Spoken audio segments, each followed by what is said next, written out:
ये है दोस्तों हमारी अफेजा।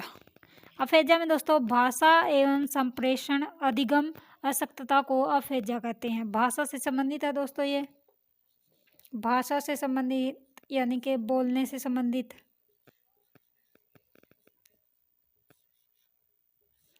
भाषा से संबंधित बोलने से संबंधित हमारी अफेजा जो डिसेबिलिटी है दोस्तों वो है। इसमें क्या क्या क्या होता है दोस्तों, इससे जो पीड़ित होता है बच्चा मौखिक रूप से सीखने एवं अपने खुद के जो बच्चे के विचार हैं दोस्तों उसको अभिव्यक्त करने में बहुत ही कठिनाई का अनुभव करते हैं। सीखते भी ये लेट हैं और जो अपने विचार हैं दोस्तों उनको अभिव्यक्त करने में भी बहुत सारी कठिनाई अनुभव करते हैं। और दोस्तों मस्तिष्क में किसी प्रकार की क्षति से यह विकार उत्पन्न होता है दोस्तों। मस्तिष्क में क्षति के कारण बातचीत करने में आंशिक या पूर्णतः अक्षमता को डिस्फेजिया कहते हैं। मस्तिष्क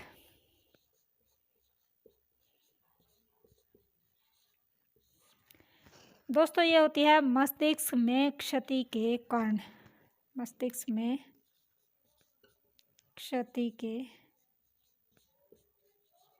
के कारण होती है, जो मस्तिष्क में क्षति के कारण होती है दोस्तों वो है हमारी ये अक्षमता, इसको बोलते हैं डिस्फेजिया।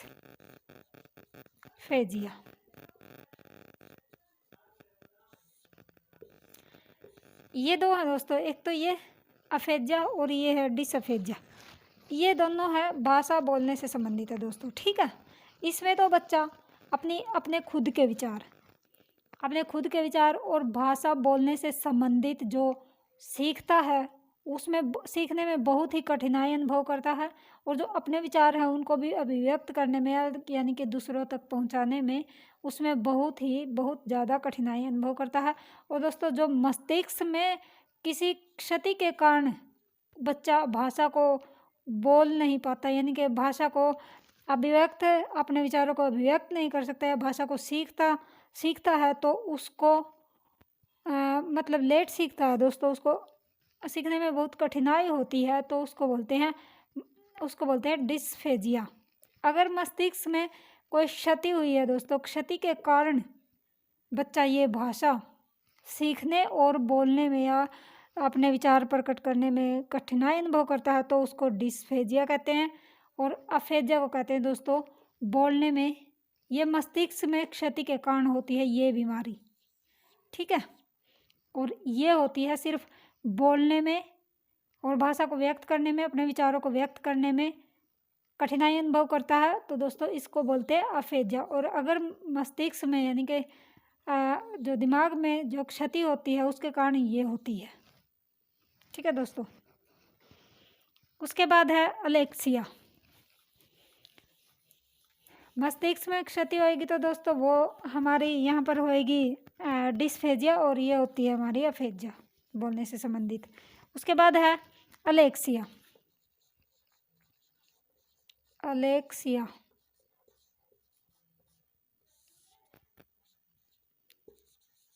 अलेक्सिया क्या होती है दोस्तों, इसमें देखते हैं हम।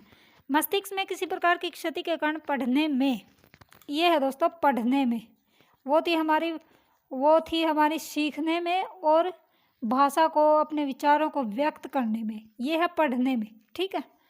अलेक्सिया है पढ़ने में, जो हमारी दिमाग में यानी कि मस्तिष्क में जो क्षति के कारण पढ़ने में जो कठिनाई आती है दोस्तों पढ़ने में, उसको बोलते हैं अलेक्सिया, ठीक है। जब बच्चे को दिक्कत आती है इसको पढ़ने में तो अलेक्सिया कहा जाता है। इसे शब्द अंधता या पाठ्य अंधता या विजुअल अफेजिया भी कहते हैं। शब्द अंधता, इसी को अलेक्सिया को शब्द अंधता बोलते हैं। शब्द अंधता बोलते हैं दोस्तों इसको, और इसको बोलते हैं पाठ्य अंधता। पाठ्य होती है पढ़ना, ठीक है, पाठ्य अंधता। या फिर visual aphasia. Visual aphasia.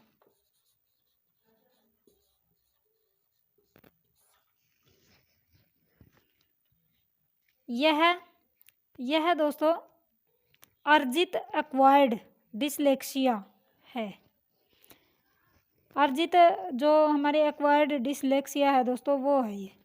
Alexia के कारण अफेजिया या डिसग्राफिया जैसी अधिगम अशक्तता होना भी संभव है। अलेक्सिया के कारण दोस्तों, इसी के कारण बच्चा पढ़ने में दिक्कत अनुभव करेगा तो बोलने में भी दिक्कत अनुभव करेगा, अपने विचार भी नहीं प्रकट कर सकेगा। ठीक है दोस्तों, और उसमें भी सीखने में भी कठिनाई अनुभव करेगा। तो इसको दोस्तों इसके कारण अफेजिया और डिसग्राफिया जैसी भी बीमारी हो जाती है। लिखने की भी अगर पढ़ने की दिक्कत है तो लिखने की भी होगी, सीखने की भी होगी। तो इसमें दोनों आ जाती हैं ये अफेजिया और डिसग्राफिया, इसी के कारण हो जाती है। ठीक है,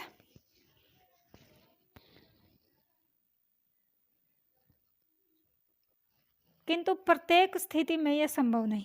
ठीक है, ये नहीं है कि हर एक स्थिति में यही संभव है कि यही होगी। ठीक है, अगर पढ़ने में दिक्कत है, कि आप तो बच्चे को पढ़ने में दिक्कत है, वो समझने में समझ मतलब उसकी जल्दी पकड़ने की हो, लेकिन कई हर एक स्थिति में नहीं बोल सकते, लेकिन कुछ स्थिति तक ये जिम्मेवार होती है अलेक्सिया, यही इससे ही होती है अफेजिया और डिसग्राफिया। लेकिन कुछ बच्चों में नहीं पाई जाती दोस्तों। ठीक है, कुछ बच्चों में पढ़ने की दिक्कत होती है, कुछ में सीखने की होती है, कुछ में लिखने की होती है। ठीक है, तो कुछ बच्चों में क्या पता लिखने की ना हो, पढ़ने की हो। ठीक है, और सीखने की ना हो तो पढ़ने की हो, किसी में सीखने की और लिखने की हो लेकिन पढ़ने की ना हो। तो दोस्तों ऐसे होती है। तो उसके बाद है डिसलेक्सिया, ये हमारी है अलेक्सिया। अब इसी को हम डिसलेक्सिया बना देंगे। यहाँ से हम डी लिख देते हैं, डिसलेक्सिया।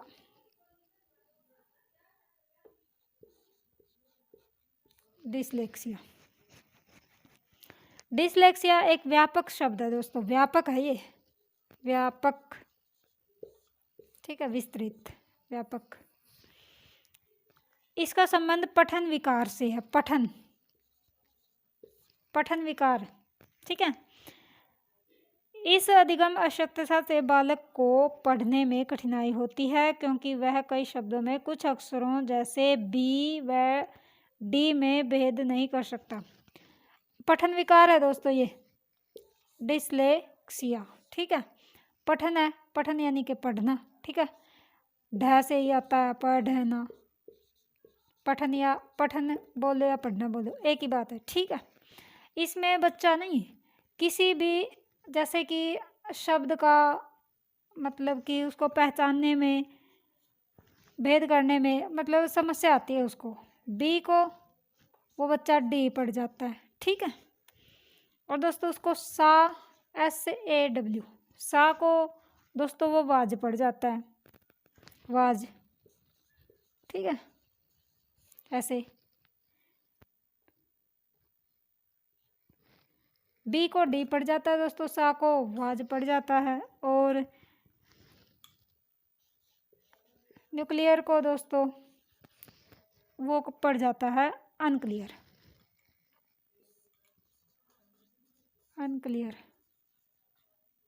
ठीक है, ये हमारी डिसलेक्सिया। इसमें बच्चा नहीं शब्द को बी को डी पढ़ जाता है, वाज को सा पढ़ जाता है, सा को वाज पढ़ जाता है। तो इसमें ऐसे ये हमारा पठन विकार है, डिसलेक्सिया। ठीक है, उसके बाद है अप्रेक्सिया।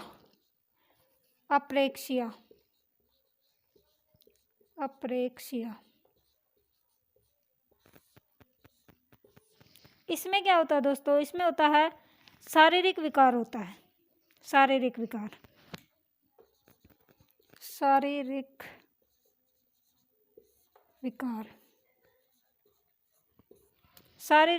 है दोस्तों, ये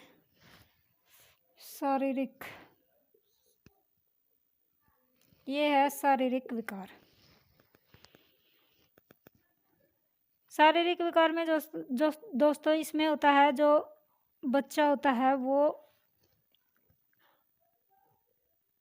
मांसपेशियों के संचालन से संबंध में सूक्ष्म गति कौशल जैसे लिखने, चलने, टहलने, बोलने में निपुण नहीं हो पाता दोस्तों। मांसपेशियों के संचालन के संबंध में न तो लिख सकता वो बच्चा जिसमें शारीरिक विकार हो जाता है दोस्तों, ठीक है, और न चलने में, टहलने में, बोलने में निपुण नहीं हो पाता। यह मस्तिष्क के सेरेब्रम में क्षति के कारण होता है। मस्तिष्क का जो ऊपरी और अगला भाग होता है, जो हमारा दिमाग है, मस्तिष्क है,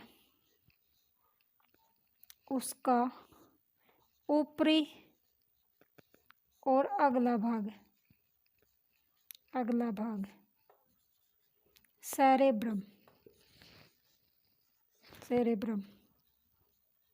सेरेब्रम में होता है दोस्तों। इसमें क्षति हो जाती है ना। मस्तिष्क में जो ऊपरी और अगले भाग में सेरेब्रम में जब क्षति हो जाती है दोस्तों, उसके कारण ये हमारा विकार होता है अप्रेक्सिया, शारीरिक विकार, ठीक है। अप्रेक्सिया ही दोस्तों एक प्रकार का डिस्प्रेक्सिया है, ठीक है। अप्रेक्सिया ही जो डिस्प्रेक्सिया है वही है दोस्तों, ठीक है। इसमें व्यक्ति डिस्प्रेक्सिया में दोस्तों व्यक्ति मस्तिष्क में क्षति के कारण, सूक्ष्म क्षति के कारण सूक्ष्म गति कौशलों में निपुण नहीं हो पाता। वह हाथ एवं आँखों के बीच समन्वय एवं संतुलन स्थापित नहीं कर सकता, आँख और हाथ के बीच में, ठीक है। समन्वय यानी कि एडजस्टमेंट, वो एक प्रकार से मतलब एडजस्टमेंट नहीं कर पाता है बच्चा। डिस्प्रेक्सिया तंत्रिका तंत्र संबंधी विकार है, तंत्रिका तंत्र संबंधी विकार है ये डिस्प्रेक्सिया। अप्रेक्सिया जो डिस्प्रेक्सिया तंत्रिका तंत्र से संबंधित है। डिस्प्रेक्सिया तंत्रिका तंत्र से संबंधित है, ठीक है दोस्तों। उसके बाद है हमारा सेंसरी इंटेग्रेशन डिसऑर्डर कहा जाता है इसी को, ठीक है।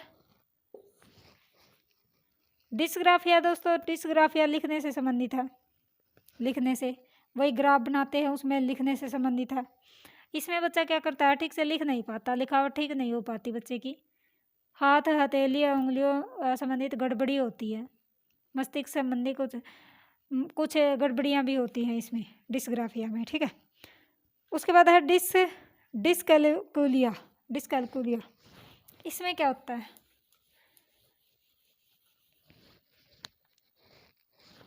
डिस्कैलकुलिया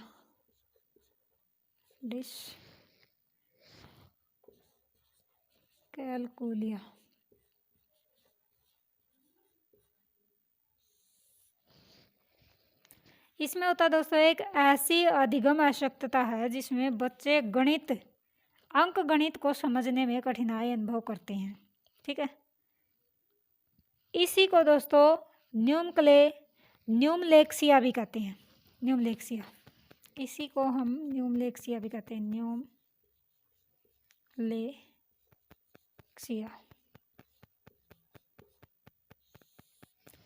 इसको न्यूमलेक्सिया भी कहते हैं दोस्तों, ठीक है।